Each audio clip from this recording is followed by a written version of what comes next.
कानपुर से एक ऐसी प्रेरणादायक कहानी जहां चिकित्सा सेवा के साथ संस्कारों का संगम देखने को मिलता है। पॉलीवॉल डायग्नोस्टिक प्राइवेट लिमिटेड के डायरेक्टर डॉक्टर उमेश पालीवाल ने न सिर्फ एक कुशल चिकित्सक हैं, बल्कि समाज में भगवत गीता के प्रचार प्रसार और संस्कारवान जीवन शैली के प्रसार के लिए भी सतत कार्यरत हैं। कार्य के मिशन में स्कूल से शिक्षा प्राप्त कर उन्होंने चिकित्सा क्षेत्र में अपनी एक अलग पहचान बनाई। आज उनके निर्देशन में पॉलीवॉल डायग्नोस्टिक्स उत्तर प्रदेश के कई जिलों में अपनी सेवाएं दे रहा है। आधुनिक मशीनों, अनुभवी टेक्नीशियनों टीम के साथ यह सेंटर सटीक जांच के लिए जाना जाता है। शहर के अधिकांश डॉक्टर भी पॉलीवॉल की रिपोर्ट पर भरोसा करते हैं। संस्कार, सेवा और समर्पण की मिसाल समाज के लिए प्रेरणा है। उमेश पालीवाल जी हैं।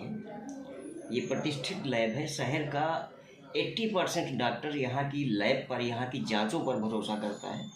तो आज हम आए हैं डॉक्टर उमेश पालीवाल जी के पास, उनसे जानेंगे और थोड़ा आध्यात्म के बारे में भी चर्चा करेंगे, जैसा कि इनका रुझान चिकित्सा के साथ साथ आध्यात्म पर भी है।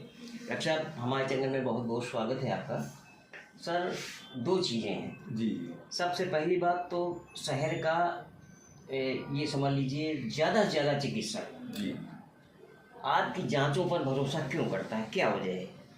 देखिए, इसकी पहली वजह ये है कि मैंने अपनी प्रैक्टिस 1996 में शुरू की थी और तब से हमारा जो मूल मंत्र रहा है ये रहा है कि हम अगर हमारे घर में कोई पेशेंट हो, अपना हो, उसकी अगर जांच करनी हो तो हमें क्या सावधानी बरतनी चाहिए और क्या किस तरह से रिपोर्ट देनी चाहिए। मैं उसी रूप में पेशेंट की हमेशा जांच करता हूँ। जैसे मेरे घर का व्यक्ति है और जो चिकित्सकीय जो पेशा है उसके प्रति हमारी क्या जिम्मेदारी, उसका एहसास रखते हुए मैंने शुरू से काम किया है।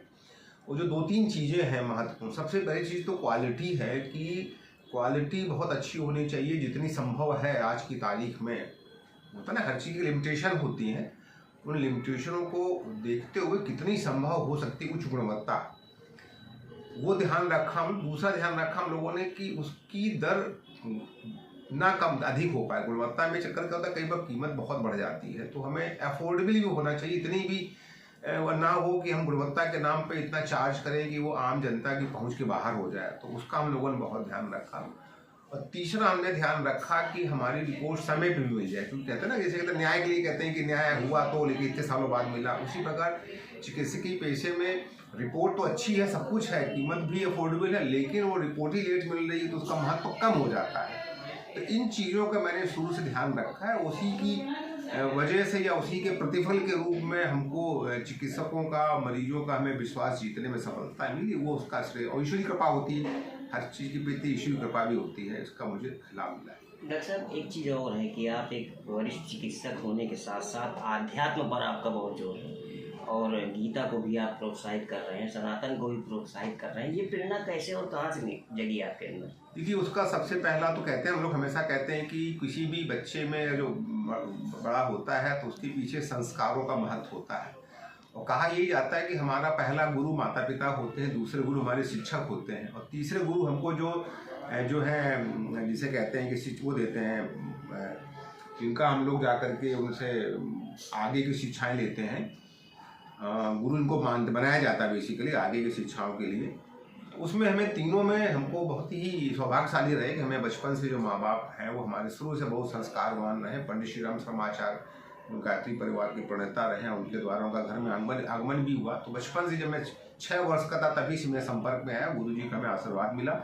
तो तीसरा हमारे जो शिक्षक, हम आर के मिशन में, जो कानपुर का बहुत ही फेमस स्कूल था, बहुत ही मुश्किल से एडमिशन मिलता, तो कक्षा 6 से लेकर 10 तक हमें वहाँ शिक्षा मिली। रामकृष्ण मिशन आश्रम के छत्र छाया में वो स्कूल चलता है, तो उसकी वजह से भी मुझको स्कूल में भी संस्कार मिले, हमें घर में भी संस्कार मिले। जैसे मैंने बताया, पंडित श्री राम शर्माचार्य जी की 6 वर्ष की उम्र में ही मुझको उनसे आगे की जो प्रेरणा मिली, उनकी किताबें पढ़ना, साहित्य पढ़ना, उसका प्रभाव पड़ा हमारे जीवन में। डॉक्टर साहब, आज के युवाओं को क्या संदेश देना चाहेंगे? देखिए, युवा आजकल का बहुत महत्वाकांक्षी है, लेकिन वो मेहनत कम करना चाहता है। तो किसी भी सफलता के लिए महत्वाकांक्षा यानी विजन तो बड़ा होना जरूरी है। अगर आप महत्वाकांक्षी नहीं होंगे, विजन बड़ा नहीं होगा, तो आप आगे तरक्की नहीं करेंगे। तो पहला स्टेप है, लेकिन उसको अचीव करने के लिए आपको जी तोड़ मेहनत भी करनी पड़ती है। और जी तोड़ मेहनत के साथ में ये भी देखना होता है कि मेहनत भी किस दिशा में, लोग मेहनत बहुत करते हैं लेकिन उनकी दिशा अच्छी नहीं होती, अच्छी स्टेप्स नहीं होते हैं। वो तो जैसा गीता में कहा गया है कि योग है कर्मसु कौशलम, की जो आप काम कर रहे हैं कुशलतापूर्वक करें, पूरे तन मन से करें। कहते हैं कि भाई पढ़ाई के समय पूरा मन लगा के पढ़ो, जब आपको मनोरंजन करना है तो उसमें कम समय में अच्छा चीज़ें हो जाती हैं। वो चाहे पढ़ाई हो, मनोरंजन हो, खाने पीने का हो, दिनचर्या हो, उन सबका अगर हम लोग समुचित तरीके से उसका समयबद्ध तरीके से उसको पूरी तन्मयता से करेंगे तो जीवन में हर क्षेत्र में सफलता मिली, चाहे वो शैक्षिक सफलता हो, चाहे आध्यात्मिक सफलता हो, चाहे भौतिक जीवन की सफलता हो, हर जगह सफलता मिली अगर हम समय का सदुपयोग करते हुए तन्मयता से पूरी तरह काम करेंगे। वो अच्छी पॉजिटिव सोच के साथ में कि हमें जीवन में अच्छी सोच के साथ बढ़ना है, ना कि दूसरे को बेवकूफ़ बना के आगे बढ़ना है। डॉक्टर साहब, एक अंतिम सवाल है, कम शब्दों में उत्तर दीजिएगा। मेरा ये कहना है कि आप चूंकि चिकित्सक हैं, व्यस्तता बहुत रहती, इसके बाद भी सनातन के लिए समय निकालना कितना मुश्किल होता है आपके लिए? देखिए, जीवन में फेजेस होती हैं। हमारी सनातन परंपरा में 4 पुरुषार्थ गए हैं, धर्म, अर्थ, काम, मोक्ष। तो उसके लिए भी हमें हर क्षेत्र में काम करना है।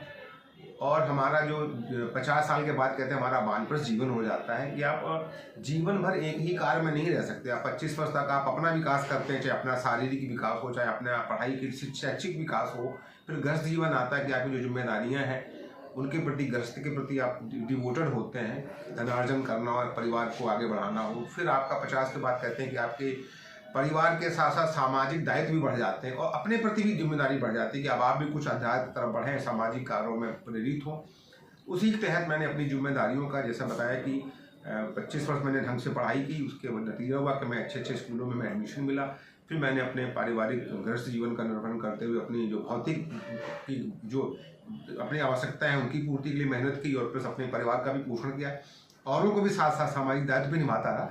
लेकिन 50 साल के बाद मुझे लगा कि मुझको अब और सामाजिक दायरा अपना बढ़ाना चाहिए, क्योंकि मैंने अपने व्यवस्था भी, एक होता है ना कि अपने व्यवसाय में अपने सबॉर्डिनेट डेवलप करना, आपके लोग आप काम संभाल सकें। खासकर मैं धर्मपत्नी डॉक्टर मृदुला पालीवाल पूरी तरह डेडिकेटेड होती हैं, हमारी लैब के कामों में पूरा सहयोग करती हैं। इसलिए और हमारा जो स्टाफ है वो उच्च लेवल के जो हमारे मैनेजमेंट के लोग हैं पूरी तरह तैयार हो चुके हैं। तो उनके भी हम को काफ़ी कुछ उन पर जिम्मेदारियाँ दे करके अपनी जो जिम्मेदारियाँ ओवरऑल मैनेजमेंट है, जो अपना काम है वो मैं करते हुए सामाजिक दायरों को भी आगे बढ़ाता हूँ। डॉक्टर साहब, बहुत बहुत धन्यवाद।